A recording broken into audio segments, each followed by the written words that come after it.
Okay, just fire away. Hello. Right, Ian, do you recall the catalyst for writing on Chesil Beach? Was there other elements of autobiography in there, and is this a more personal work? It is very personal. There are elements. It really came about when I thought that a short novel would suit the subject matter of a young couple coming away from a noisy wedding and then suddenly finding themselves alone and being sexual innocents with a big double bed to confront them. And I thought it was such an obvious material for a novella that first of all I hesitated to write it because I thought someone else surely has done it. Turned out they hadn't. And then I set it in 1962, partly because I wanted to just examine social conventions and how they can sort of penetrate the personal life and an outside world. And then to take up the personal aspects of it for myself, the movie, as in the novel, are completely spread across all sorts of key places in my own life. The Chilterns, where I've been hiking for 40 years, Oxford, where I lived for 18 years, Wigmore Hall, which is my kind of central place to go for chamber music, the 100 Club in Oxford Street, where I heard John Mayall and the Graham Bond organisation, all kinds of early 60s. In fact, I think always thought far more significant than what happened in Liverpool was what happened in the southern England with a lot of young guitarists who were swept away by American blues.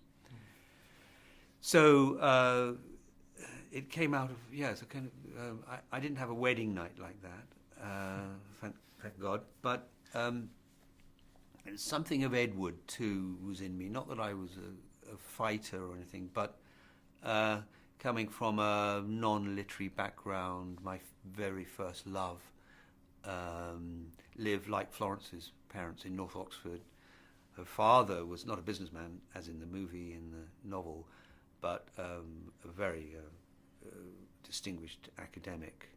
The house was crammed with books and classical music, and the dinner table conversation was very serious. And I just fell in love with this world. I thought, this is how it could be.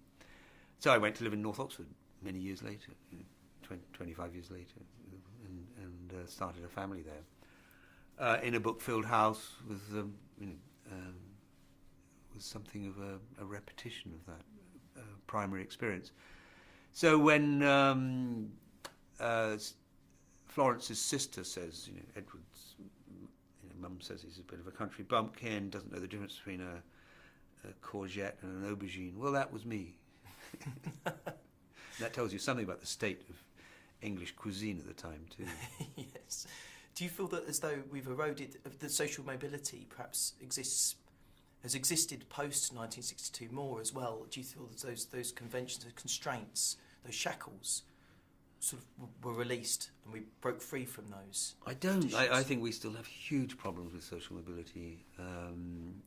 I accept that maybe there are more kids who have, take that index of school dinners at university, I think that's a pretty small demographic in general. I mean, I've been reading, I don't know if you've seen it, Poverty Safari, a wonderful book about the state of the life of the millions of people who live in grim tower blocks. Highly visible people, but who do not have access to the life that they need and want, and that many of us have.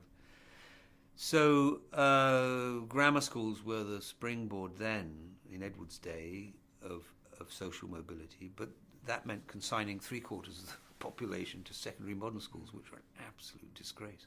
My brother went to one. It was really shocking. Terrible places. So just as with the sex and with emotional truthfulness, there was one set of problems in 1962. I don't think we've solved them. We're in a different space of great deal of pressure on young people to perform and be a certain shape and so on.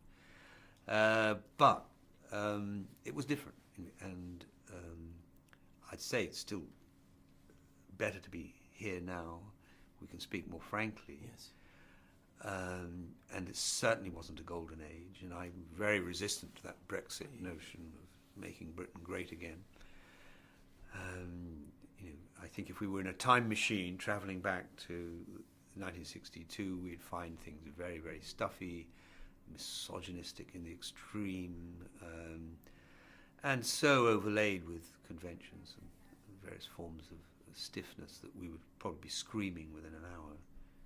It's interesting you should say that because, excuse me, I was thinking about, for many of us, I think we see the 1960s as a bit of year zero for contemporary culture in a way. Yeah. All the liberations that came about, the self-empowerment, and you document that crossroads on Chesil Beach, really, as you say. But do you feel that perhaps if you think about social media, we fast forward to 2018, you think of social media, and on the surface we have all this openness of expression. People can take to Twitter or Facebook and express themselves.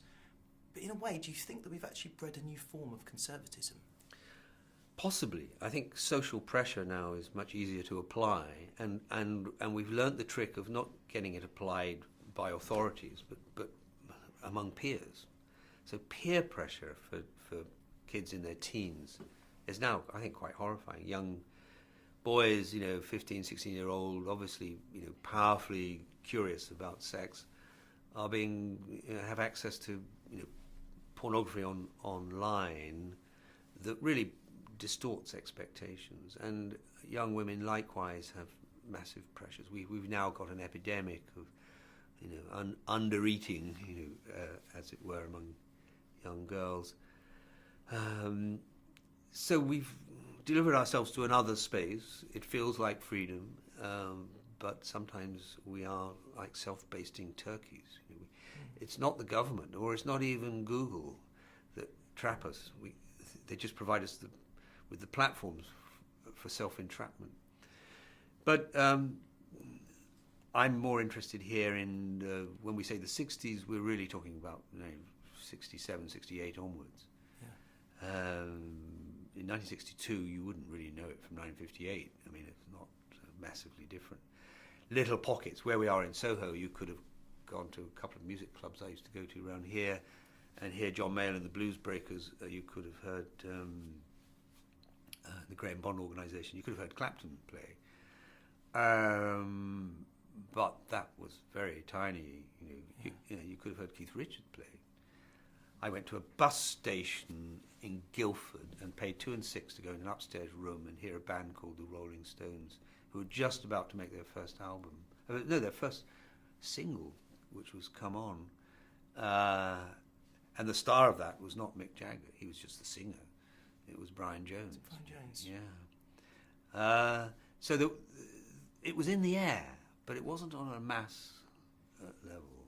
So in the movie, it was important to me when Edward is banging the radio and hears Chuck Berry, but just briefly, and then we fade it out with bagpipes. That's almost a metaphor for where we are in the chronology of the 60s. Yes. Thank you very much for your time. Pleasure. Thanks, Greg.